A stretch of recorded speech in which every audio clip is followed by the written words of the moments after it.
Bismillahirrahmanirrahim. Artis dapur Taiwan makan sore cek. Ini teman-teman, aku makan teman-teman.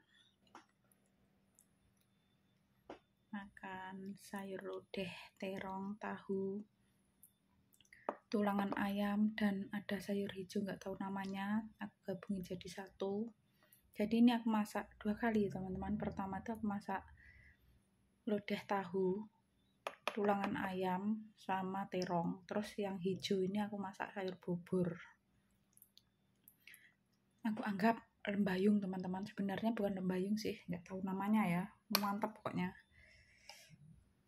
Dan ini ada kerupuk. Habis nguli sore ya teman-teman. Tadi aku siang makan huku. Belum kenyang teman-teman, aku makan sedikit karena tadi nggak selera makan. Sekarang pengen makan nasi ya. Sekarang aku makan nasi.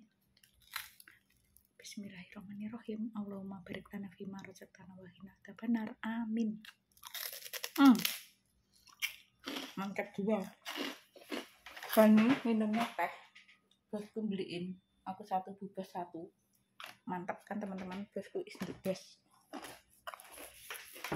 Dan kemarin tuh juga di rumah sakit dibeliin teh sama roti. Aslinya bosku beliin kemarin di dalam mobil, tidak dibawa turun ke rumah sakit, jadi beli baru lagi bosku. Dan dibawa pulang, disuruh minum. Piringnya kecil teman-teman. Makan mantap jiwa.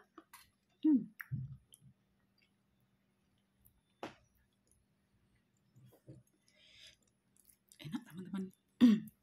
Taiwan tetap berasa ala Indonesia Raya. Mantap pol.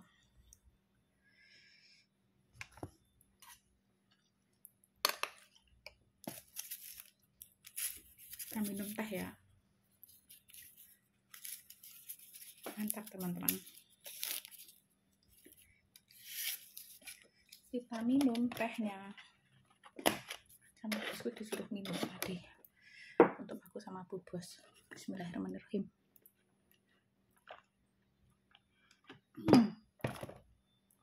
Mantap teman-teman, seger. Mantap. Nah, yang aku betah di Taiwan seperti ini teman-teman. Bisa makan ala Indonesia. Dan bersyukurku banget tetap bisa menjalankan kewajibanku sebagai muslim. Sholat 5 waktu, sholat sunnah lainnya, puasa Ramadan, puasa sunnah lainnya, dan kalau keluar dari rumah bisa pakai jilbab, suka-suka aku gitu. Bosku nggak melarang. Dan yang aku suka lagi, bisa makan ala Indonesia sepuasnya, semau aku.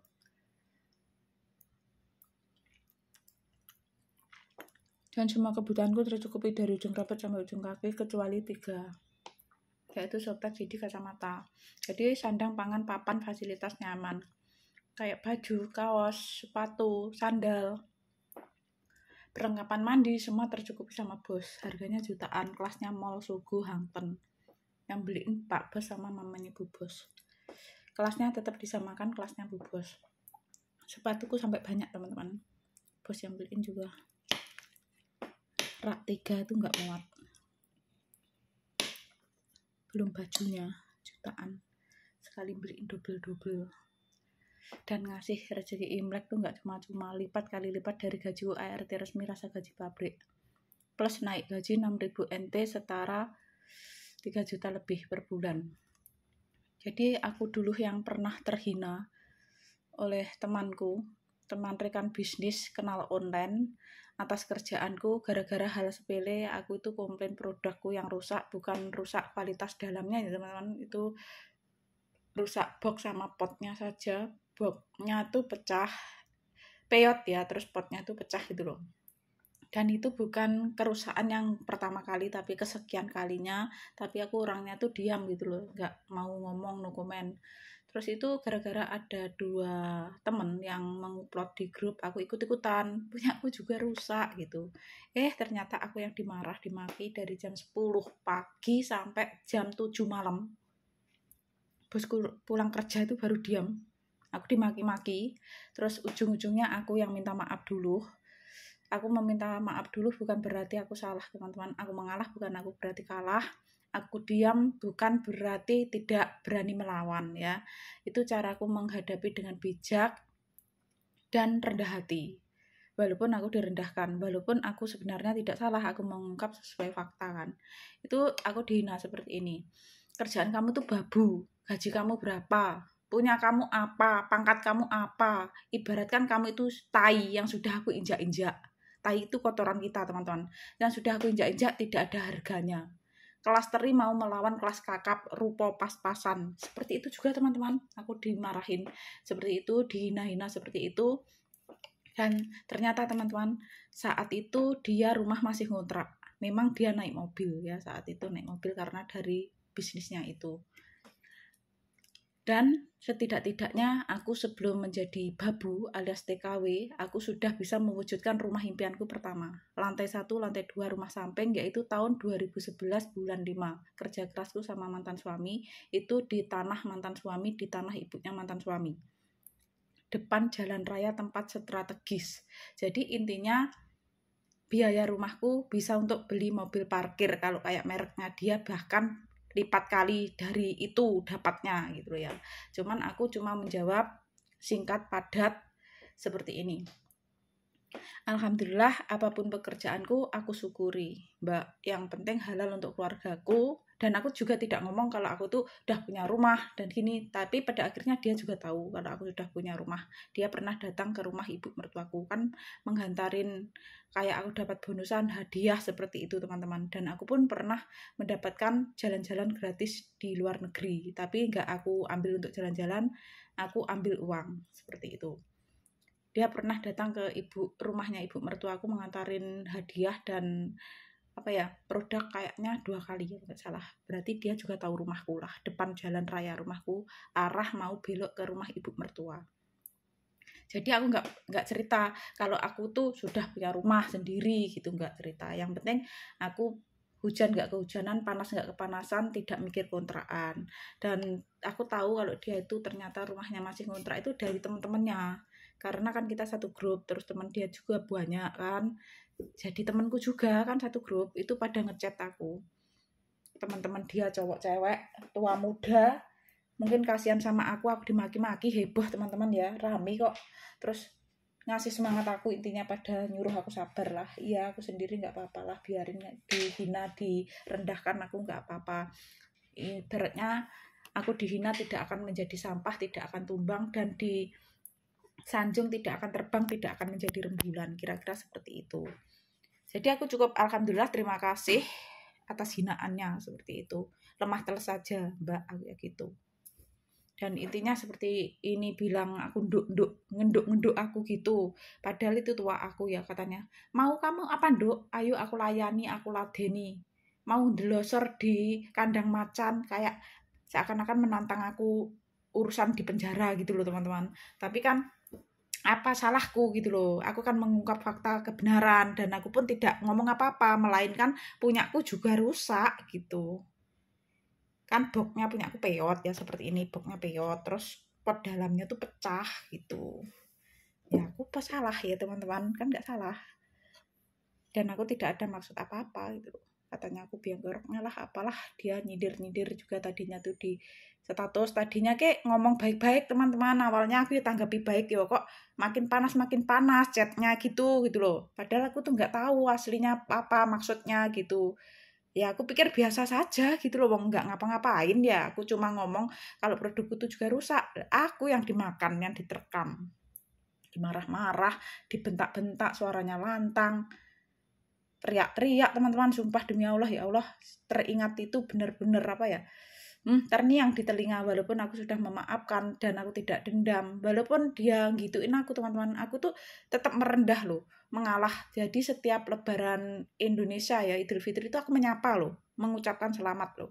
Cuma 2022 sama 2023 ini nanti loh enggak, karena HP ku rusak. Yang HP itu sama nomornya sudah mati, jadi kehilangan kontak aku. Dan setidak-tidaknya sebelum jadi TKW alias babu ya teman-teman, karena dia ngomong aku babu, memang ya babu kan, kerja di luar negeri ya. Itu aku sudah bisa beli tanah walaupun gabungan dengan kakak. Bisa mewujudkan cita-citaku satu persatu. Saat aku menjalankan usaha sendiri di usia muda 22 tahun, yaitu di tahun 2008 sampai 2012, anakku usia 1 tahun. Aku keliling pagi sore jualan baju. Awalnya modal kepercayaan 50.000 aku sodorkan ke bos besar yang aku kenal dulu saat aku jadi sales usiaku belasan tahun. Belum ada sampai berapa ya teman-teman? Belum ada 20 tahun, belasan tahun, 2003 teman-teman ya. 2003. Berarti usia berapa itu aku? Pokoknya 2006 aku menikah kayaknya sekitar umur 19 tahun apa 20 tahun gitu loh. Pokoknya aku 2008 ke usia sekitar 22 tahunan teman-teman. Menjalankan usaha anakku usia 1 tahun. Nah, terus akhirnya aku diberi kepercayaan modal 50.000, itu pun uangnya tanteku, bukan uangku sendiri. Aku sodorkan ke bos besar yang aku kenal saat aku nyales di pasar di toko Ndolopo itu teman-teman ya. Itu aku diberi kepercayaan dibawain pulang baju 2 terobos nilai jutaan. Nah, dengan modal kepercayaan aku pegang erat, aku kembangkan dan tidak aku nodai. 2 minggu sekali aku setor uang, ambil barang, retur barang, begitu seterusnya sampai benar-benar aku tuh mempunyai modal yang cukup. Selain itu kan aku juga dapat pendapatan dari mantan suami kerja, walaupun saat itu kerjanya nggak stabil. Kadang mantan suami itu kena PHK, jadi kerjanya tuh nggak stabil, terus sakit gitu. Terus akhirnya mempunyai modal yang cukup, aku menembusi tangan pertama. Jadi aku tidak sepenuhnya ambil di tempatnya bos yang beri kepercayaan aku tadi. Aku justru ambil sebos sama dia gitu loh ya.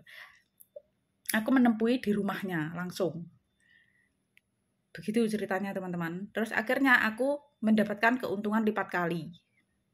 Dan akhirnya aku bisa jualan beraneka macam. Awalnya dari baju, bisa menjadi sepatu, sandal, tas, aksesoris, jualan sayur fresh, hasil dari bertani sendiri ya teman-teman ya, bapakku. Dan habis itu jualan itu menu lontong sayur, lontong pecel, lontong kecap, jajanan anak-anak, aneka gorengan, itu selingan. Kalau aku nggak jualan keliling sepatu sandal tas, karena kalau aku tuh bawa model-model baru kan orang desa seneng ya teman-teman, kita kasih kredit gitu ya, bayar panen gitu. Biar hutangnya nggak numpuk-numpuk, aku kasih selingan, aku jualan makanan. Kadang ada yang ditagih sulit gitu teman-teman ya, nggak keluar gitu. Dengan cara aku jualan itu tadi, lontong sayur, lontong kecap, lontong pecel, aneka gorengan, jajan anak-anak itu. Nah itu aku pakai keratnya, keranjangnya bayi untuk tempat popok itu loh teman-teman. Nah sama bapakku itu di taliban, di jok belakang kenceng. Terus habis itu kalau hujan rimis-rimis sama bapakku tuh ambil tongkat, ditali dengan jok motornya itu ya, skok apa jok aku kurang paham ya teman-teman, itu terus dikasih payung.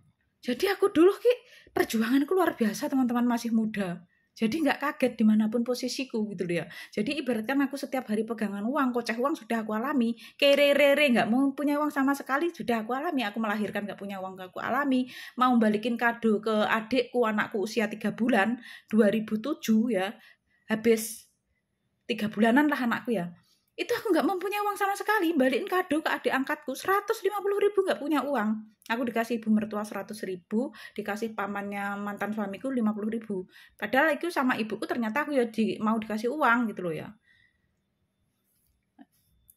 Dan di saat aku susah-susah itu aku juga nggak cerita ke ibuku tuh, kasihan. Terus biasanya kan aku pegangan uang ya, selalu aku ngasih uang ke saudara, ke ibuku juga tahu dompetku tuh aku letakin gitu. Begitu dompetku tuh nggak ada isinya, ibuku nangis tahu nggak? Aku dikasih uang. Itu daruratnya aku hamil, mantan suamiku sakit, terus sering itu PHK-an dulu teman-teman. Kan kerja di pabrik ya, plywood. Sebelumnya plywood tuh di Sampurna, sales Sampurna. Dikasih uang sama ibuku tahu nggak? Dan jadi ibuku tuh saat aku kena musibah ratusan juta rupiah tuh nggak tahu tadinya teman-teman. Tahu-taunya ibuku kalau aku tuh mempunyai hutang banyak. Kejadian saat dulu itu aku sudah di Taiwan. ternyata aku mempunyai hutang banyak. Pamitku ke ibuku, ya udah aku ingin ke luar negeri. Padahal ibuku ya kaget tuh. Aku dulu tuh orang yang takut kerja di luar negeri ya. Kalau aku nggak takut kan masih muda, belum berkeluarga, itu aku keluar negeri. Karena aku keluar negeri karena apa ya? Karena tertimpa musibah ratusan juta rupiah melayang itu tadi gara-gara mantan suamiku. Para nasabahnya yang tidak tanggung jawab. Jadi aku rela meninggalkan karir usahaku yang aku rintis dari nol. Perjuangan 4 tahun tidak semudah untuk membalikkan telapak tangan. Jadi usahaku pun berantakan, aku nggak fokus, aku sempat sakit, drop tensiku tinggal 80 kalau nggak 90. Kecil badanku, kering, kecil dulu, nggak seperti sekarang. Mamanya Pak Bosku aja ngomong loh, kamu cantikan sekarang Mini, badannya kelihatan seger, kelihatan muda. Dulu kamu baru datang tuh hitam, badan kamu kecil, kering katanya. Sekarang kamu cantik, segini badannya seger gitu, fresh. Digituin aku sama mamanya Pak Bosku. Dan itu ya akhirnya aku di PT sempat sakit, sempat mau mengundurkan diri juga. Sakit parah, sudah divonis dokter spesialis. Semua keluarga ngirimi uang aku untuk berobat ke dokter spesialis dan waktunya nggak keburu. Aku sempat mau mengundurkan diri itu berpikir 2 kali teman-teman. Aku mengundurkan diri, di rumah udah habis-habisan, sedangkan visa aku sudah turun, otomatis menebusnya mahal, uang apa lagi gitu. Ya udah aku nekat dengan niat Bismillahirrahmanirrahim. Jadi setiap hari itu aku hujan air mata gitu loh. Sedih, usiaku masih di bawah 30 tahun, menanggung beban sekian banyak, meninggalkan anakku masih balita, 5 tahun 5 bulan, anakku ya kecil, seharusnya masih butuh kasih sayangku, sudah aku tinggalkan tuh nangis setiap hari. Sholat tuh makan aku yang sekarang masih aku abadikan, setiap hari juga aku buat sholat yang warna hijau itu teman-teman, penuh air mata. Itu benar-benar curhatanku di PT teman-teman, itu suatu kenangan banget. Makanya saat ada temanku yang pengen rukuh ya, terus aku bingung, aku rukuhku cuma 2, tadinya 3, dipakai anakku 1, aku cuti. Terus ini bener-bener kenangan banget gitu loh ya, kenangan banget. Nggak tahu, terus akhirnya temanku dulu tuh dikasih sama temanku yang bawah lantai 1 sini kayaknya, mau aku kasihkan itu juga sudah nggak layak pakai gitu, aku sungkan gitu loh. Selain itu kewenangan banget, terus satunya kan aku pakai, ya udah dikasih temanku, nggak jadi aku kasihkan. Jadi itu kenangan banget gitu loh dari masuk PT. Ya sebelum ke PT aku bawa dari rumah 2012 akhir tahun teman-teman, bulan 12 aku masuk PT. Terus 2013 tepatnya hari Kamis tanggal 28 bulan 2 aku diterbangkan ke Taiwan. Dalam posisi belum sehat, bayangkan teman-teman, demi berjuang.